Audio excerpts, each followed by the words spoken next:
I had a little bit different way to start, and I wasn't sure I was going to do it, so I didn't even put it in my notes. I just saved it on my phone, but it is actually a movie quote. And for anyone that doesn't know, I am a huge fantasy movie fan. I mean, to where it's straight nerddom. I will watch fantasy movies that are in other languages even. If it has epic battles and giants and swords, I'm going to watch it. The one I want to give you today, though, is from the very popular Lord of the Rings movies. It's from the third movie. Throughout the first two movies, the kingdoms of men, Gondor and Rohan, have both been attacked by hordes of orcs and giants and monsters. And now the men have finally left their kingdoms, and they are on the offensive. And they're at what is called the Black Gate, which is the opening to where every manner of monster is. So their leader, their rightful king, Aragorn, rides up on his horse, and all the men are standing there, and they're all shaking. They're terrified, kind of like I am right now. And he rides up on his horse, pulls out his sword, and this is a speech he gives them. Hold your ground. Hold your ground. Sons of Gondor and Rohan, my brothers, I see in your eyes the same fear that would take the heart of me. A day may come when the courage of men fails, when we forsake our friends and break all bonds of fellowship. But it is not this day. An hour of wolves and shattering shields, when the age of men comes crashing down. But it is not this day. This day we fight. That's a good speech. I think I'd be ready to fight after it. And doesn't that just make a good story? The courage of men, even in real life, in real battles, in real wars, it's encouraging to us. And it can be awesome.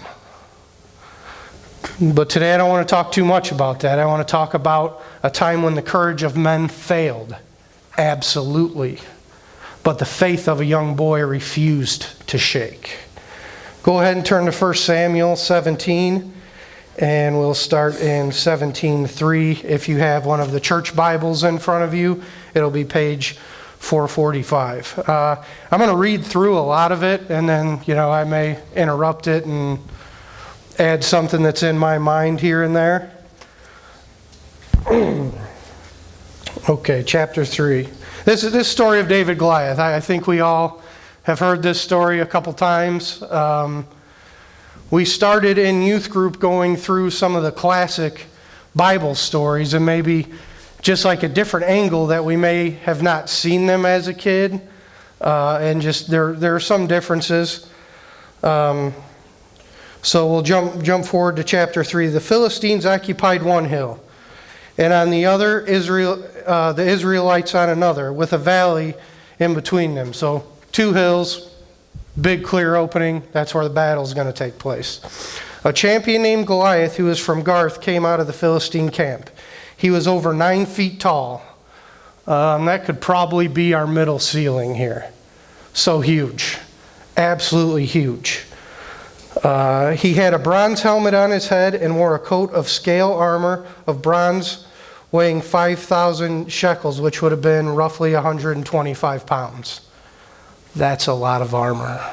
I mean, a modern Marine in combat in this day, their loadout is 55 pounds. On his legs, he wore bronze greaves, and a bronze javelin was slung on his back. His spear shaft was like a weaver's rod, and its iron point weighed 600 shekels, which would have been 15 pounds.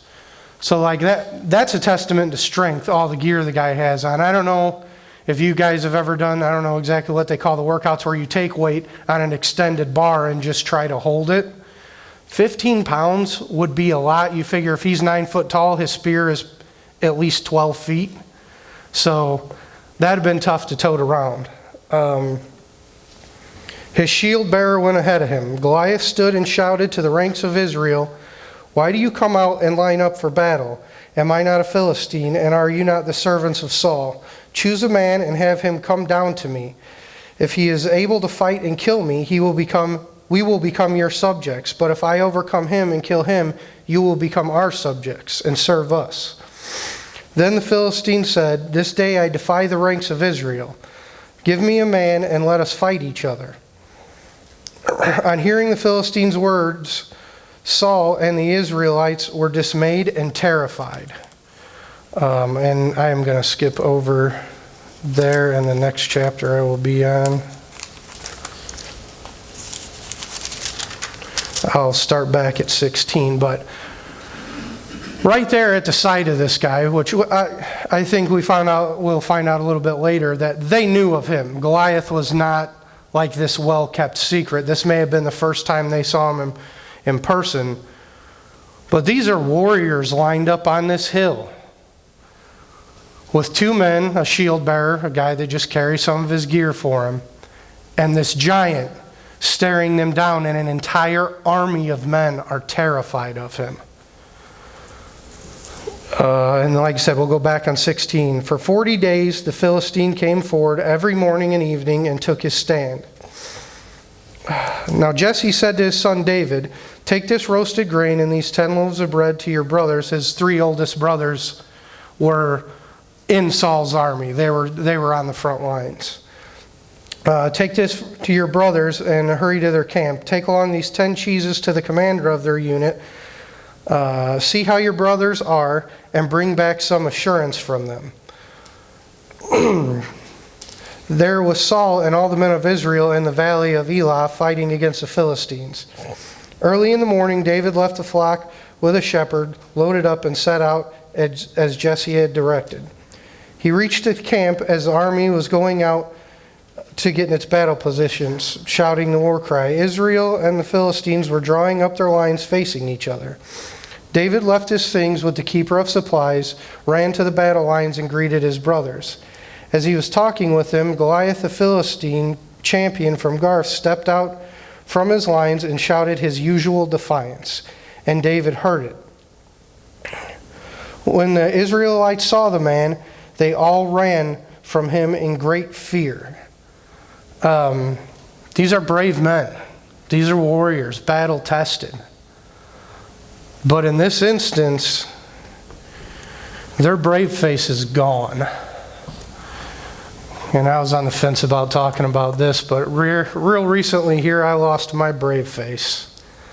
Probably about 8 years ago, I was taking out my garbage, and in my backyard was this cat eating a bird that my wife had been feeding. And I was like, "No, dude, you're going to be in so much trouble." But he growled at me and ran away. So I thought, I got to start feeding this cat so he won't eat all Lynn's birds, right? So I start putting food out for him every day. Every morning I come out and there he is. And I put food down and he runs off and he jumps the back fence and stands in the alley and growls at me. I can hear him hissing and growling from my house, which is, let's say a good 20 yards or so. Over the course of 2 years, we started to close that gap. He would just run off to the fence and not jump it, and then he would get in the middle of the backyard, and then he would stay at the corner of the house. And then one day I came home from work, and he was standing there, and he didn't budge, and I didn't budge, and I reached down and I pet him on his head, and he started purring. And that was the norm. And I said, "You know what, I'm feeding this cat. I've been feeding him for a couple of years. We're taking care of him. I'm going to build him a house." So I build him, the first house I build him, I get online, and I find this thing you make out of a 5-gallon bucket and carpet in it, all this stuff. And I come out one day and he's not there. My neighbor's outside. My neighbor says, "Hey, have you seen that brown cat?" I says, "No, I was looking for him. Where's he at?" And he's like, "Man, he was in my backyard last night fighting a raccoon." And I'm like, "Oh no, like his, raccoon will tear a cat to pieces."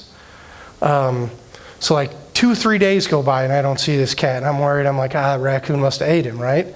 And I come out one morning, there he is sitting on my porch. And I'm like, "Oh man, there you are, and he turns and he's got this giant wound on his neck. Like the raccoon must have just bit him and took a plug out of him. So I take the day off work and go to the pet store and buy like the most advanced, like just spray on, you don't have to scrub it, don't have to mess with it. I think it's called like Vetericin or something, but this little bottle of it was like $40. And so I get home and I'm spraying it on him, and I'm trying to clean him up, but it's not working, so I end up taking him to the vet a couple days later. And the vet looks at me, I have this raggedy, filthy, bug-ridden cat in this bag, and they're like, that's not your cat? And I was like, well, no, like I feed him. And they're like, well, you're still going to have to pay for this. And I was like, well, I know that. So they take him and they give him, some long-term antibiotics. And I tell him, I said, put some bug treatment on him. I don't take him in the house. And the vet is this really cool older guy. And he's like, I understand you want to take him in, but he's not going to live in the house. He was feral. And I was like, well, go ahead, put it on him. He's like, put him back in his environment and just let him live.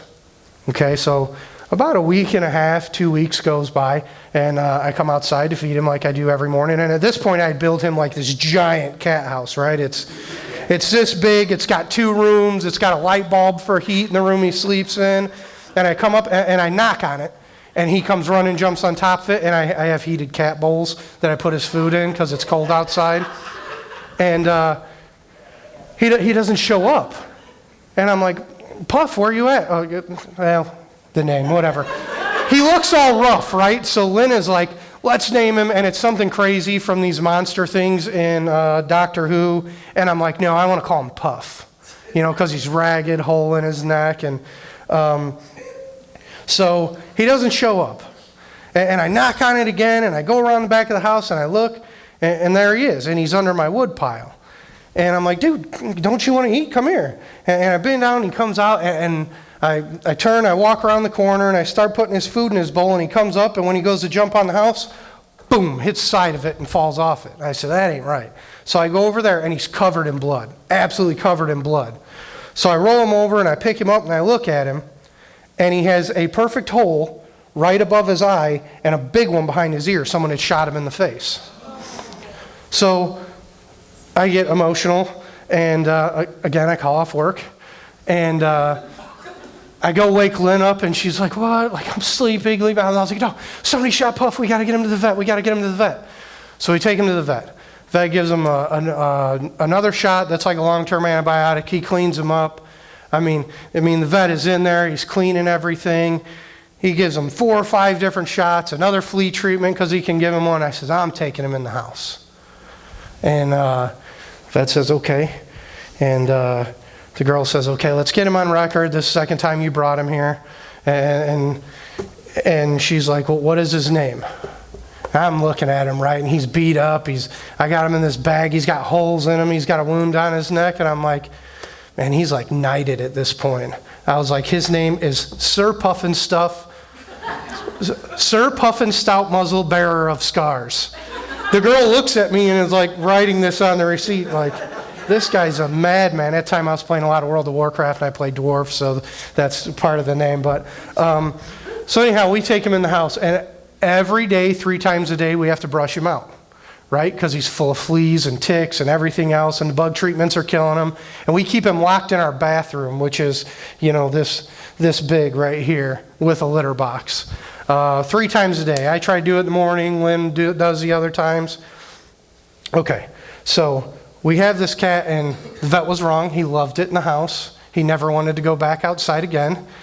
He hated outside, did not miss the cold or being attacked by raccoons. We got to see him walk on carpet for the very first time. And then at some point, he became my cat, and he became my daughter Caroline's cat. Okay, Caroline's sleeping in bed.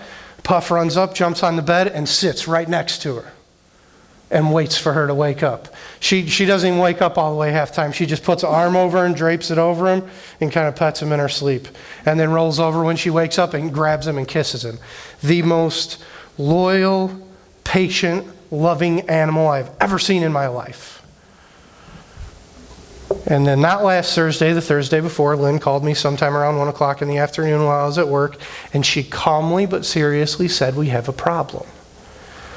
I was like, what? Our furnace keeps going out. So in my head, I'm like, that stupid furnace, I thought I had it fixed. She says, I just found Puff dead.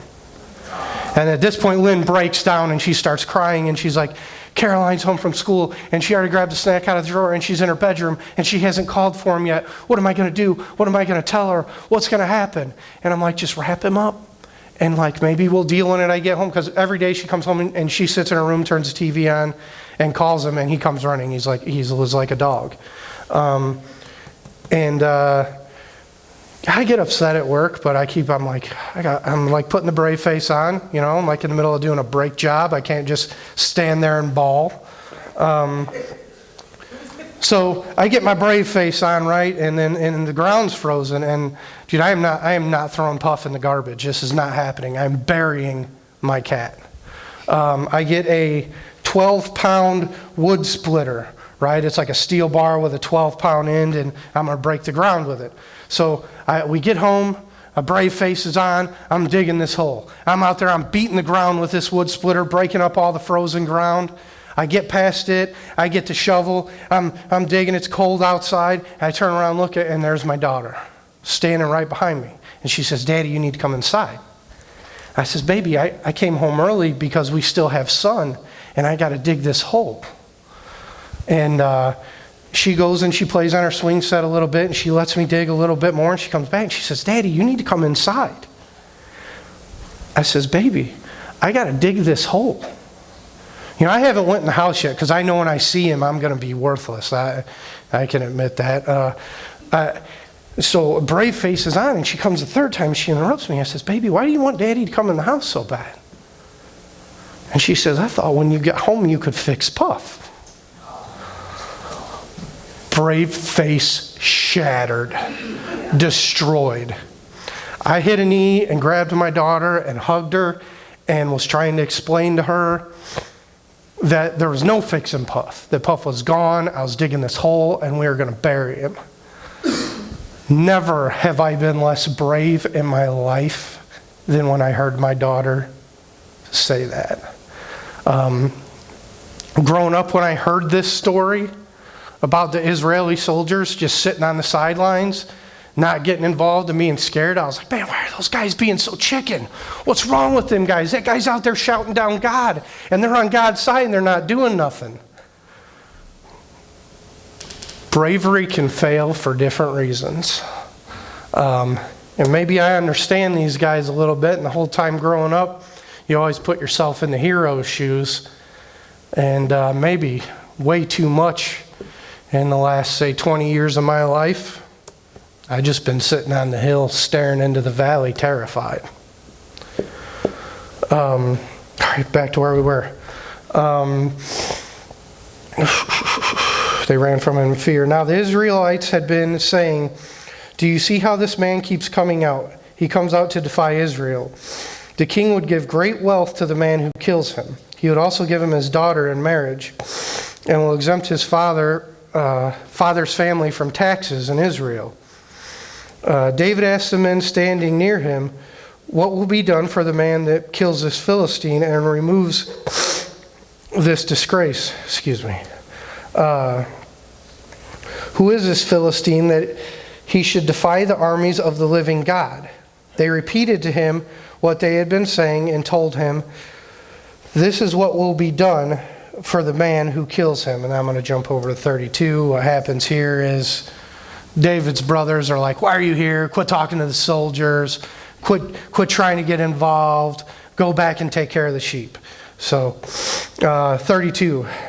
So David goes to Saul and says, let no one lose their heart on account of this Philistine. Your servant will go and fight him. Saul replied, you are not able to go out against the Philistine and fight him. You are only a boy. There's never really a straight age given. If you read into a lot of stuff, they say you could join the army at 20. Most people generally say that David would have been somewhere around 15. He says, you are only a boy, and he has been a fighting man from his youth. That's why I said earlier, I would believe that they have heard of Goliath. Goliath has rep.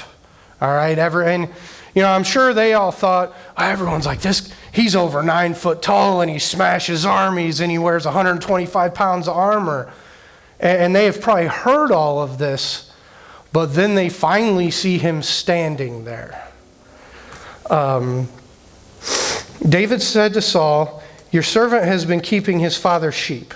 When a lion or bear come and carried off a sheep from the flock, I went after it, struck it, and rescued the sheep from its mouth.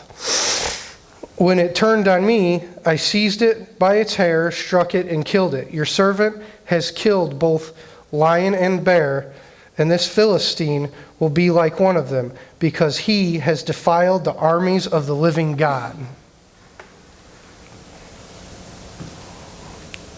David is not like, well, I'm this guy and I got to beat my chest and go fight him. He's a kid full of faith. And he's like, no, God's on our side. We're God's army. I don't care how big he is. I don't care how tough he is. The Lord who delivered me from the paw of the lion and the paw of the bear will deliver me from the hand of this Philistine. Saul said to David, go and the Lord be with you. Then Saul dressed David in his own tunic. He put a coat of armor on him, a bronze helmet on his head, and David fastened the sword over the tunic and tried walking around because he was not used to them. I cannot go in these, he said to Saul, because I am not used to them. So he took them off. Then he took his staff in his hand, chose 5 smooth stones from the stream, put them in the pouch of his shepherd's bag, and with his sling in hand approached the Philistine.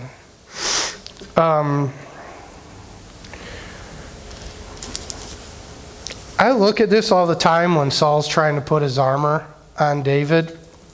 And like it's direct, he tries to put his armor on him. He's a kid, it doesn't fit him, he doesn't like it, he feels awkward in it.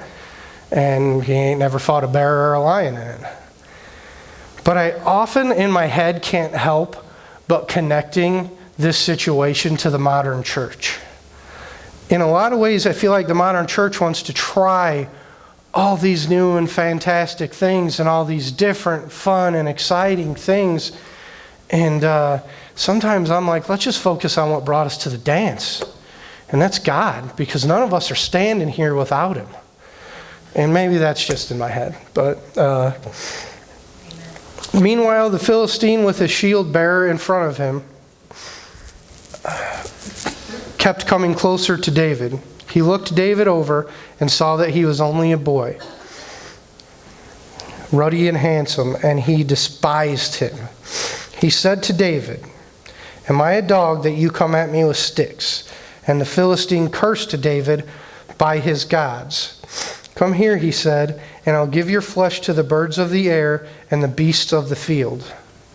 Now, anyone that's ever been in a fight or seen a fight knows what's going on here. Goliath, as intimidating as he is, 9 foot tall, battle-tested, battle damage on his armor, scars on his skin, is still trying to intimidate this boy and break his courage. But David right here lets him know, I didn't walk out here on the courage of man. I walked out here with the faith of God. David says to the Philistine, you come against me with sword and spear and javelin, but I come against you in the name of the Lord Almighty and the God of the armies of Israel, whom you have defied. This day the Lord will hand you over to me, and I'll strike you down and cut off your head. Today I will give the carcass of the Philistine army to the birds of the air and the beasts of the earth, and the whole world will know that there is a God in Israel. All those who gathered here will know that it is not by sword or spear that the Lord saves, for the battle is the Lord's, and he will give all of you into our hands. That is awesome. Absolutely awesome. Like I said, Goliath knows everyone is scared of him. Goliath knows that the courage of man has failed. And David says, basically, what everyone's thinking. Everyone on both sides of this battlefield, on both hills, is looking down in this valley. And they're like, he's just a boy with a sling. And that's a giant. And David's saying, no, you're wrong. That's a giant. But I'm a boy with faith in the King of Kings, in the Lord of Lords. And I'm not going to die here today. Goliath, I don't like your chances. As the Philistine moved closer to attack him, David ran quickly toward the battle line to meet him. Reaching into his bag and taking out a stone, he slung it and struck the Philistine on the forehead.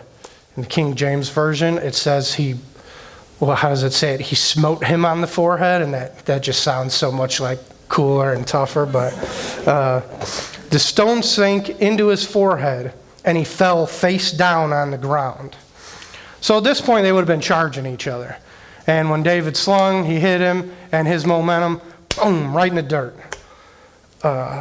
So David triumphed over the Philistine with a sling and a stone. Without a sword in his hand, he struck down the Philistine and killed him. David ran and stood over him. He took hold of the Philistine's sword, drew it from the scabbard after he killed him, and he cut off his head with his own sword. Boy, they left that part out of Superbook. I didn't even know that happened, right? And so then I got to why? Why would he cut off his head? If you read a lot into it, it's like a warrior's right. It's actually, in a way, David showing respect to a fallen foe, and he's taking a prize, which he takes his sword and his head, and we know for sure he took the sword to the temple at, is it Nob, Mike? Was that the temple? Nob, I believe it is. And they never mentioned the head again after that, so there's a good chance he took his head to the temple too, and was like, here, these belong to God, see you later. The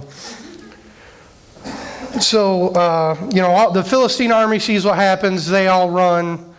David rolls over Goliath, starts taking off his gear, takes his head off, and he stays behind, and the rest of it's kind of history there. So when we would do this in youth group, and I would go through the old stories, and I would try to connect it to us, and like what we're doing in the here and now and in our time. And, I can imagine some of the kids looking at me and being like, Shaun, I don't have to fight giants, man. But they're wrong, because we all do. Throughout our history, as people, as a church, we have fought giants. Right now in our day and age, it is hard pressed to turn on the news and not see a church actually under some kind of physical attack by a gunman, or churches in other parts of the world. And China, Lynn was telling me the other day, she read an article that China is actually having concentration camps, and any religion that would go against the government, they're not just putting them in jail, they are building camps to house these people in. Like I said, in the States, gunmen coming in churches and killing people for all manner of reasons. Those are giants. Those are giants that we got to meet in the valley.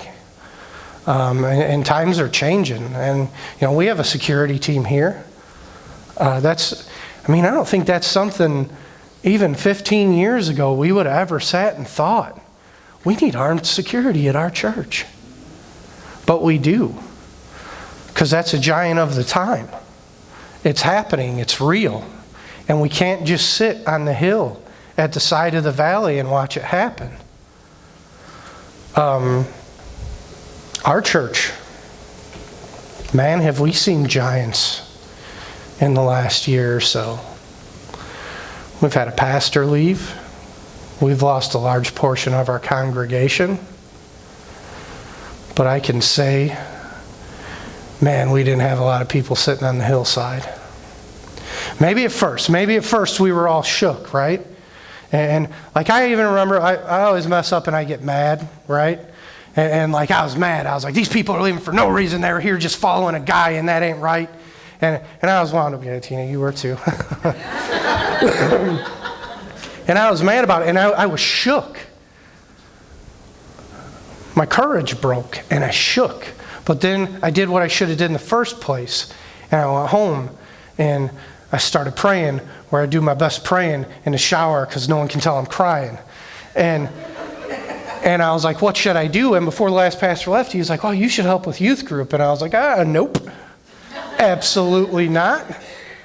And then I probably told you guys before, I told him no, and then I went home and prayed about it. And every single passage in my Bible that I opened it to was something about being a shepherd.